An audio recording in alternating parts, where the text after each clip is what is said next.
আপনি কাদেরকে নির্বাচন করলেন? তারা নিজেরাই তো গুনাহ করে। এই জন্য আল্লাহ তাআলা সমস্ত নবীকে নিজ হাতে গুনাহ থেকে বাঁচায় দিয়েছে। যেমন ছোট্ট একটা গল্প শোনাই আপনাদেরকে, একটু তাল দিয়ে এরপরে আমার সাথী বানায়া মনোযোগ আনায়া তারপরে কথা আগায়, সুবিধা হবে। হযরত ইউসুফ আলাইহিস সালাতু ওয়াস সালামের নাম শুনছেন? আমার মতো এরকম কালো ছিলেন না? সুন্দর? কেমন সুন্দর? এর চেয়ে সুন্দর দুনিয়ায় আল্লাহ কাউরে বানান নাই, বানাবেনও না।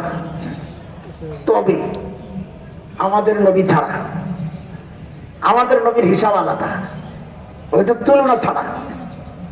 হযরত ইউসুফ দেখতে সুন্দর, আর আমার নবীর সব অঙ্গ সুন্দর। চোখের দিকে তাকাইলে মনে হয় আর চেয়ে সুন্দর চোখ আর হইতে পারে না। হাসির দিকে তাকাইলে মনে হতো আর চেয়ে সুন্দর হাসি আর হতে পারে না।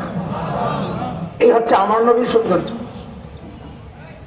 হযরত ইউসুফ আলাইহিস সালামের সৌন্দর্যে পাগল হয়েছিলেন একজন, নাম জানেন তো না? কি?